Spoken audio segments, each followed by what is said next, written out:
Hey, Mr. Clash here, and today we're going to have a look at a new Town Hall 10 attack witches with freeze spells. Affectionately calling this the Frozen Witch. I am told, and I was also told, Echo Through Me did a video on this a few days ago, and which was interesting. I hadn't seen that, but what inspired our attacker here, Airborne, to do it was that someone used it against him in one of our wars, and it did not 3-star, and he thought, well, hey, what the hell, I'll give it a go. Pretty simple concept. Mass witches, yeah, okay, might be familiar with mass witches, otherwise known as hocus pocus back in the old days, let's just say, sometimes with 4 earthquake spells and so on. But in this case, we've got 7 freeze spells, going to freeze things that look like they're really going to lay the hurt down on the witches. And that's namely going to be your splash damage, things like your Inferno towers, bomb towers, expos, I mean. Look, a whole pile of skellies attacking Inferno tower really isn't hurtful as much, but you can still do it, because if you need to get your wall breaker or wall wrecker through, you can.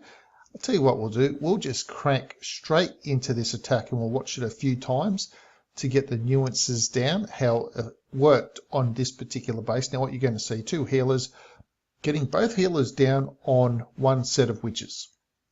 So in this case, over on here, now there was a slight little danger the healers may have peeled off onto that giant, but not too bad. Now obviously a giant going in isn't going to last too long. It does give the witches a chance to spawn double their skellies, so that gets them going straight off the bat, of course, and you might be lucky and the giant triggers a hidden Tesla or a bomb or something like that, which again can save the witches.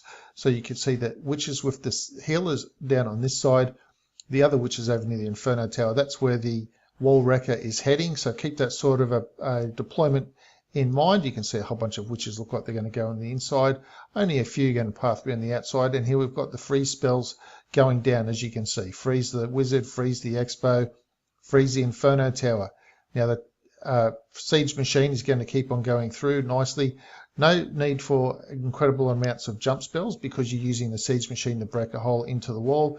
Another freeze goes down, stops the Inferno tower just destroying things. Expo still up on this right hand side. You can see it cannot kill this witch. This witch's healers are just staying up. These witches have no healers, but the skellies are just way too much down here onto the archer tower and the like. So now this Tesla is cracked over or retargeted to the inside of the base, so that's going to give the witches a little bit of an easier run to try and get the Tesla, and with the Queen helping out there. Now you can see 25% of the base left to go. You've got a good few weapons, some splash damage, but just check out how many, let's just call them squishy troops, I guess you could say, skeletons and things like that coming through. So we've got these 2 witches here. We've got another 2 witches down the bottom here. We've got 3, possibly 4 witches in the middle. Now remember, they all take up 12 troop space, so you're looking at 50 troop space left at this stage. It's kind of like having 2 peckers or possibly 10 hogs left, with only a small section of the base left to go. So massive amounts of DPS and troops, really. And of course, with the witches, check out all the skellies. Massive, massive skellies. There's no way any Tesla is going to overcome those skellies.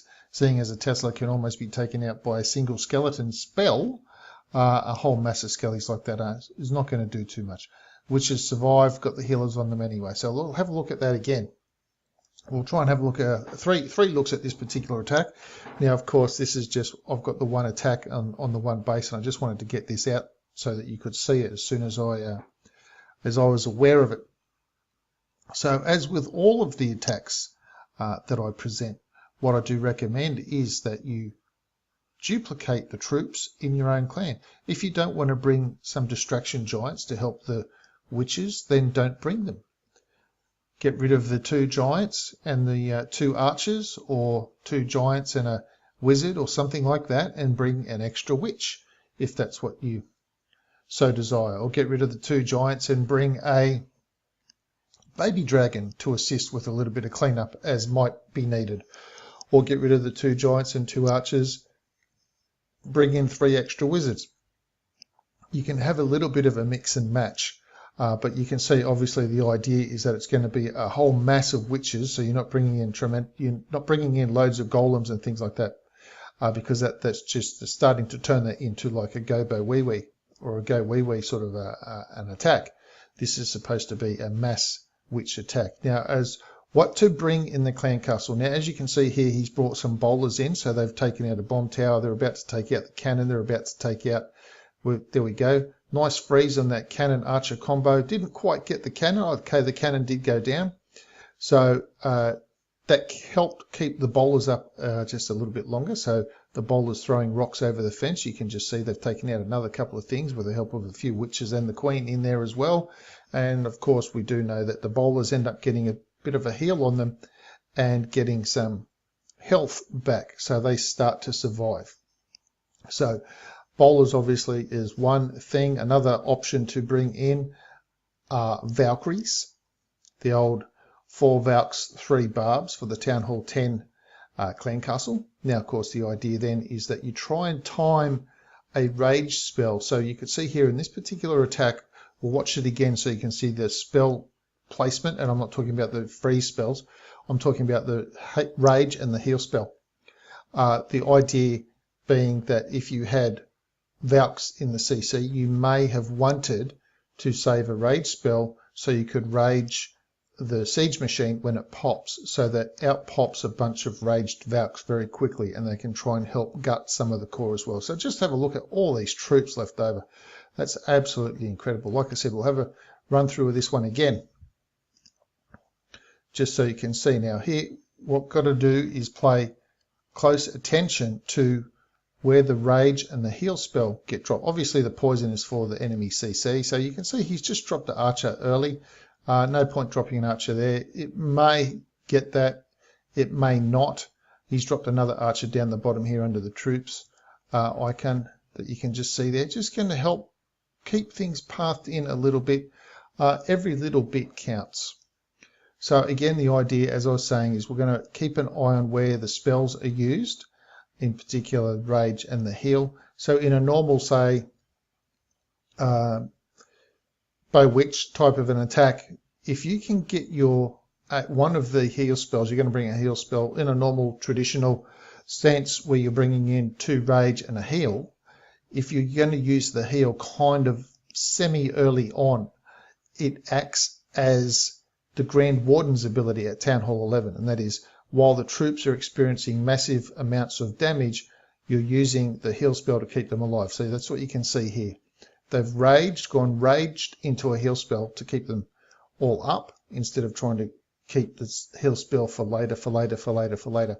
It kind of got used roughly in the area of the rage spell, so it kept those items, those troops, up still. And more troops, just like the Grand Warden, means more DPS going into the base. More firepower coming from your troops.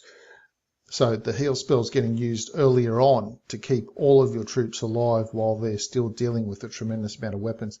And then later on, because they're all still alive and just the way that they've wiped out part of the base, then it's more a type of a cleanup sort of a thing, like you can see what's going on here.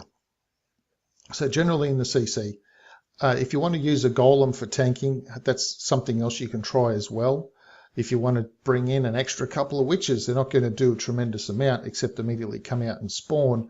But the danger of that, of course, is if there are weapons coming straight on them, then they don't really have a chance to do too much except come out of the CC and get kind of clobbered. Whereas your bowlers do have a chance to try and do a few things. Of course, you could also bring in some hogs if you want to bring in some hogs. They'll start jumping walls and try to take out some weapons as well. So, as I say, mix and match in your own clan. Make up this troop combination. I'll just bring it up on the screen there now so that you can see the troop combo. Now, for the people on the Android type things, well, we can have a look, have a count. We've got 1, 2, 3, 4, 5, 6, 7, 8, 9, 10, 11, 12. So that fits within the 13 troop icon at the bottom of the screen. So you're good to go there. So you won't have to scroll if you use this combination. So question of the day time. And like I said, make this up and just try it on a range of different bases in your clan and just see how it goes, because even if it doesn't 3-star, it can be a devastatingly very high percentage 2-star. So instead of struggling to get a high percentage 2-star, which sometimes happens with Bow Witch, sometimes a Bow Witch attack might just fizzle out around 60-odd%.